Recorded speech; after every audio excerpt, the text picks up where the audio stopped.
My heart pounded like a war drum as I clutched the phone, the operator's voice a distant hum. Glass shards glittered on my living room floor, the window a jagged wound in my safe little world.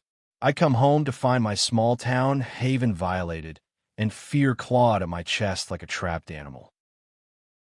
It was supposed to be a quiet night in Willow Creek, a sleepy speck on the American map where nothing ever happened. I'd moved here to escape the chaos of city life, to bury my secrets in a place where nobody asked questions. But tonight, someone had torn through my sanctuary, leaving muddy footprints and a chilling note pinned to the fridge. I know who you are.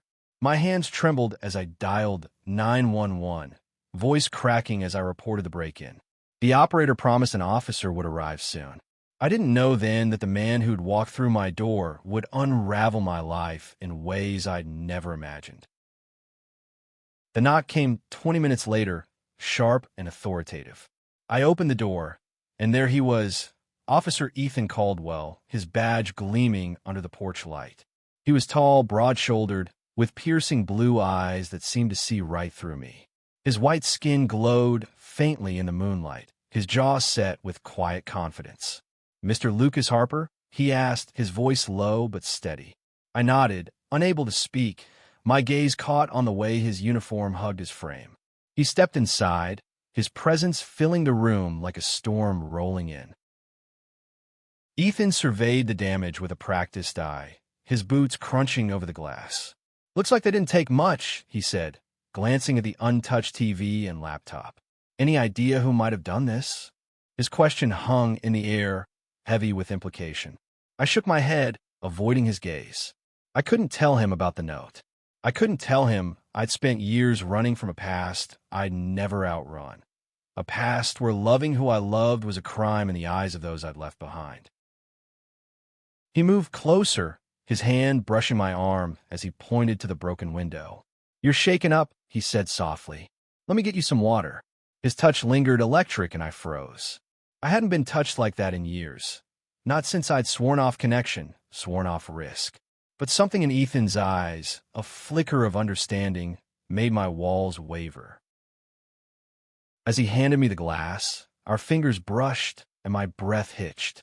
"You're safe now," he said, his voice dropping to a whisper. "I'm not going anywhere until we figure this out." I wanted to believe him. I wanted to believe in the safety of his words, in the warmth of his gaze.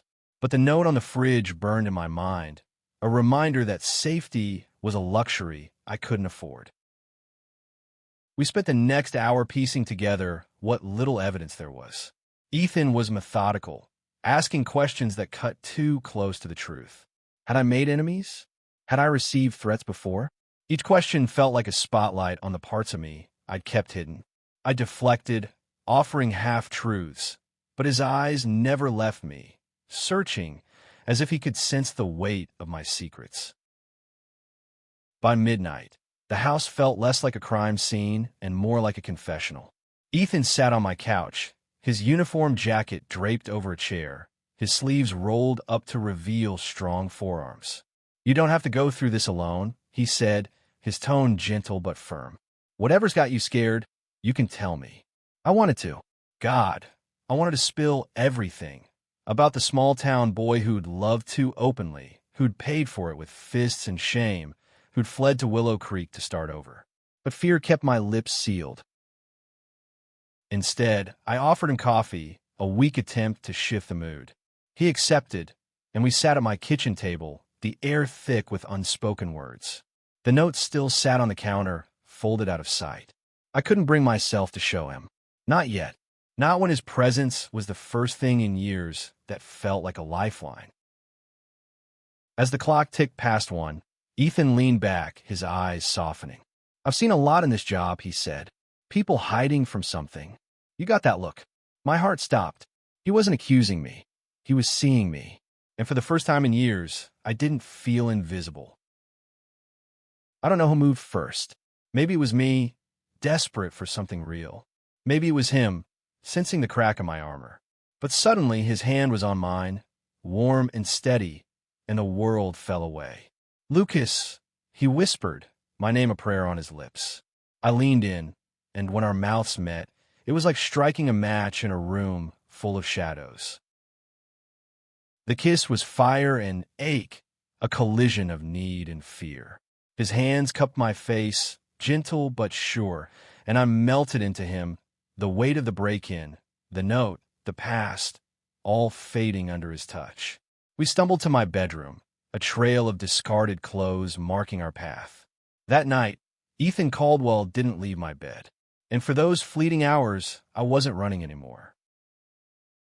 The morning sun sliced through my curtains, painting Ethan's sleeping face in soft gold. His chest rose and fell, steady as a metronome, and for a moment I let myself believe this could last. But the note on the fridge loomed like a guillotine, its words, "I know who you are," carving fear into my bones. I slipped out of bed, careful not to wake him, and padded to the kitchen. The note was still there, its edges curling like a taunt. I hadn't told Ethan about it, hadn't told him how it felt like a noose tightening around my neck. Whoever broke in wasn't after my TV or my cash. They were after me, the real me, the one I'd buried under layers of lies and silence. Ethan stirred, his voice rough with sleep. "Lucas? You okay?" He appeared in the doorway, shirtless, his hair a mess of dark waves. My heart lurched. He looked like he belonged here, in my home, in my life. But belonging was a fantasy I couldn't afford. "I'm fine," I lied, tucking the note into a drawer. "Just processing." He crossed the room, his bare feet silent on the hardwood, and pulled me in his arms. "You don't have to do this alone," he said again, his breath warm against my neck. I wanted to sink into him, to let his strength anchor me. But the note's threat pulsed in my mind, a reminder that trust was a trap. We spent the morning cleaning up the glass, boarding up the window, pretending the night before hadn't shifted something fundamental. Ethan was gentle, his touches lingering, but his cop instincts never fully switched off. He asked about neighbors, about strange cars, about anything out of the ordinary. I gave vague answers, my gut twisting with every dodge. I couldn't tell him about the life I'd left behind in Georgia, where my family had disowned me for loving a man, where I'd learned to hide who I was to survive. By noon, Ethan had to return to the station. "I'll check in later," he promised, his hand lingering on my cheek. "And I'm digging into this break-in. Whoever did this will find them." His determination was a double-edged sword. It made me feel safe, but it also meant he'd keep asking questions I wasn't ready to answer. Alone again, I sank onto the couch, the note burning a hole in my thoughts. I pulled it out, rereading the words until they blurred. Who knew? Who had tracked me to Willow Creek? My mind raced through possibilities. An old friend turned enemy, a family member seeking revenge, or worse, someone from the church group that had once called me an abomination. The past I'd fled was clawing its way back, and Ethan, with his sharp eyes and sharper instincts, was too close to uncovering it. That afternoon, I drove to the local hardware store for a new lock, my nerves frayed. Willow Creek's main street was quiet, its quaint shops and white picket fences a stark contrast to the storm inside me. As I parked, I noticed a man watching me from across the street. He was older, white, with a gray beard and a baseball cap pulled low. His stare was cold, deliberate, and when I met his gaze, he didn't look away. My pulse spiked. Was this the person who'd broken in? I fumbled with my keys, hurrying into the store, but when I glanced back, he was gone. Back home, I installed the lock, my hand shaking. The note felt heavier now, its threat no longer abstract. I considered calling Ethan, telling him everything, but fear stopped me. What if he judged me? What if he saw the broken boy beneath the man I'd become? I couldn't risk losing the connection we'd forged, fragile as it was. Ethan returned that evening, his uniform traded for jeans and a flannel shirt that made him look less like a cop and more like someone I could love. He brought takeout from the diner, and we ate on the living room floor, the boarded-up window a silent reminder of the danger lurking outside. "You're quiet," he said, his fork pausing midair. "What's going on in that head of yours?" I wanted to tell him. I wanted to confess the note, the past, the fear that I'd never be free. But instead, I leaned across the takeout containers and kissed him, letting desire drown out the truth. He kissed me back, fierce and hungry, and we tumbled onto the couch, the world shrinking to just us. For those moments, I could pretend the note didn't exist, that my past wasn't a shadow waiting to swallow me whole. But as we lay there, tangled and breathless, Ethan's phone buzzed. He glanced at the screen, his face hardening. "They found a partial print on the window frame," he said, sitting up. "We're running it now." My stomach dropped. A lead meant progress, but it also meant Ethan was one step closer to the truth I wasn't ready to face. The next few days were a tightrope walk between hope and dread. Ethan was a constant presence, stopping by after his shifts, his touch a balm to my fraying nerves. But the note haunted me, its words a ghost that followed me everywhere. I still hadn't shown it to him. Every time I tried, my throat closed up, fear whispering that he'd see me differently once he knew. Willow Creek felt smaller now, its streets closing in like a trap. I saw the gray-bearded man again, this time outside the coffee shop where I worked. He lingered by a lamppost, his eyes tracking me through the window as I poured lattes. My hand shook so badly I spilled milk across the counter. "You okay, Lucas?" my coworker asked. I nodded, forcing a smile, but my heart screamed that I wasn't. Ethan's investigation was moving faster than I'd expected. He called me one afternoon, his voice tight with urgency. "The print a match to a guy named Robert Klein," he said. "Ex-con, released 6 months ago. Lives just outside town. You know him?" The name hit me like a punch. Robert Klein, my cousin, the one who'd stood by silently as my family cast me out, who'd later sent me threatening letters promising to fix me. He'd found me. My past had caught up. I lied to Ethan, my voice steady despite the panic clawing my chest. "Never heard of him," I said. "You sure it's not a mistake?" Ethan didn't push, but I could hear the doubt in his silence. He was too good at his job, too good at reading me. I hung up, my hands trembling so badly I dropped the phone. That night, Ethan came over, his face etched with worry.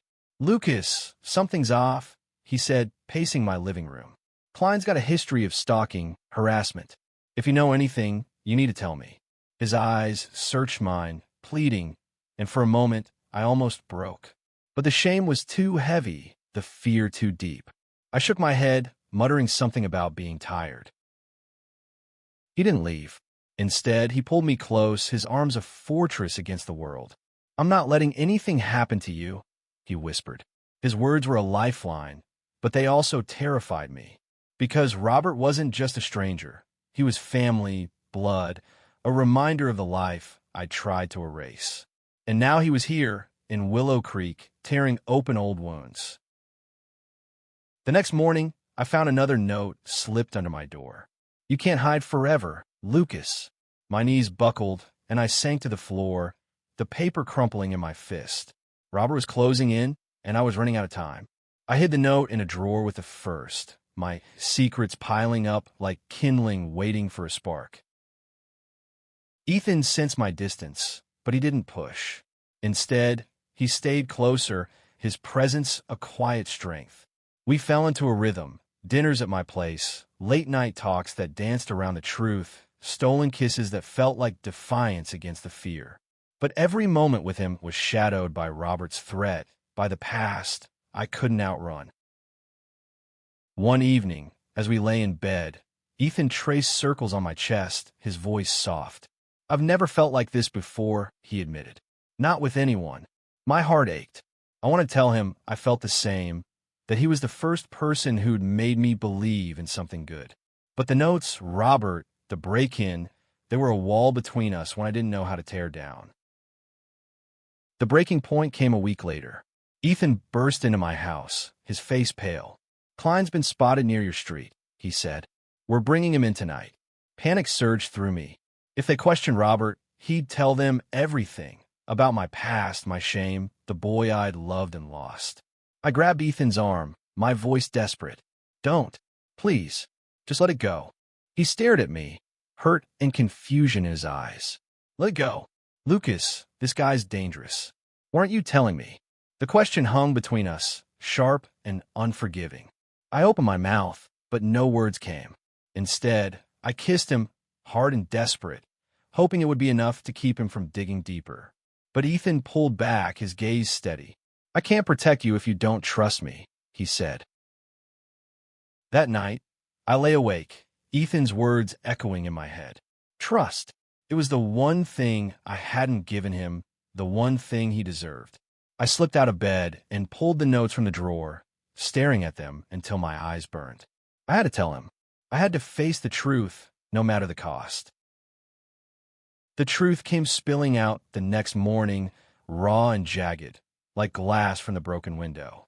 Ethan sat across from me at the kitchen table, his coffee untouched, as I laid the notes in front of him. My hand shook, my voice barely above a whisper. These were left for me, I said, by Robert Klein. He's my cousin. Ethan's face was unreadable, his eyes locked on the crumpled papers. I told him everything. About growing up in a small Georgia town where being gay was a sin, about the boy I'd loved at 17, about the beating that left me bruised and broken, about my family's rejection. I told him how I'd fled to Willow Creek, changed my name, built a life on the ashes of who I'd been.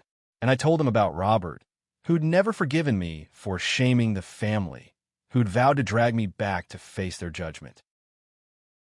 When I finished, silence hung heavy between us. I braced for Ethan to pull away, to see me as damaged, unworthy. But instead, he reached across the table, his hand covering mine. You're not alone anymore, he said, his voice fierce. He's not touching you. Not while I'm here. Tears stung my eyes, relief and fear crashing together. Ethan didn't judge me, didn't flinch at my past. But the danger was still out there, and Robert wasn't the type to back down. Ethan took the notes, promising to escalate the investigation.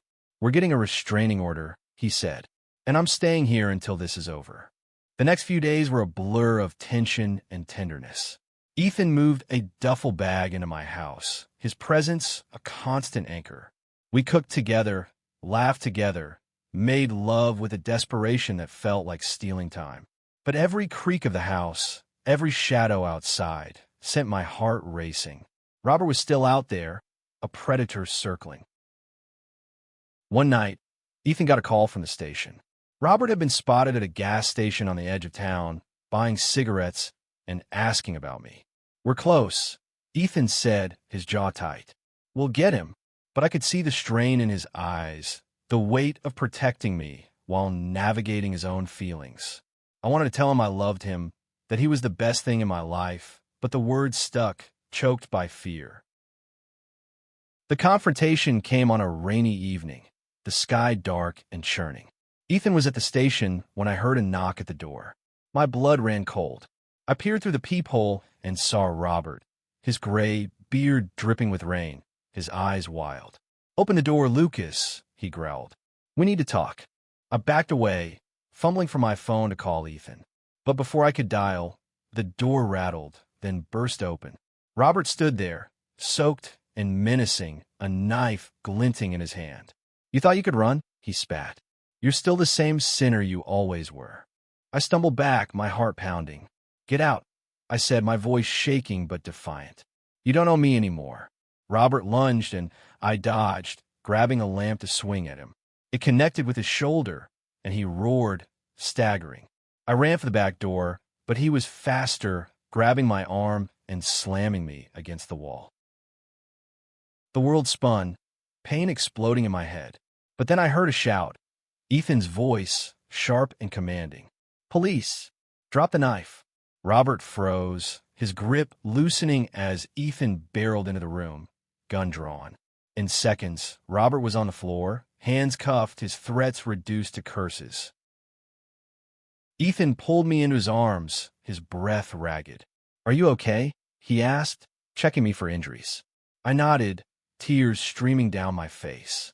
Robert was gone, taken away in a squad car, but the fear lingered, a shadow that would take time to fade. That night, Ethan didn't leave my side. We lay in bed, his arms wrapped around me, his heartbeat steady against my back. "I love you," I whispered, the words finally free. He kissed my forehead, his voice soft but sure. "I love you too, Lucas. And I'm not going anywhere." The weeks after Robert's arrest were a slow unraveling of fear. Ethan stayed with me, his presence a shield against the nightmares that still woke me in the night. Robert was charged with breaking and entering, stalking, and assault, his threat silenced behind bars. But the scars he'd left, both from that night and from the past, would take longer to heal. Willow Creek began to feel like home again, its quiet streets no longer a cage, but a canvas for a new life. Ethan and I grew closer, our days filled with small, beautiful moments. Morning coffee on the porch, late-night drives under starlit skies, his hand in mine as we walked through town. For the first time, I wasn't hiding. I was living. But the past wasn't done with me yet. A letter arrived from my mother, the first in years. Her words were tentative, asking for forgiveness, asking to see me. I read it with Ethan at my side, his hand steady on my shoulder. "You don't have to decide now," he said. "But whatever you choose, I'm here."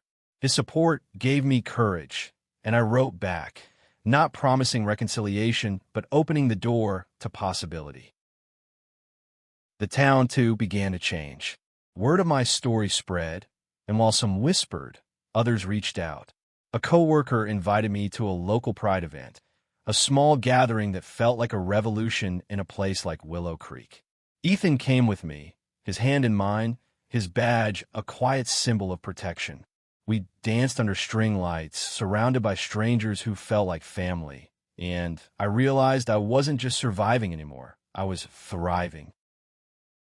One evening, as we sat on my rooftop, the same one I'd imagined in that first moment of connection, Ethan turned to me, his eyes bright. "I want a future with you," he said. "Not just here, not just now. Forever."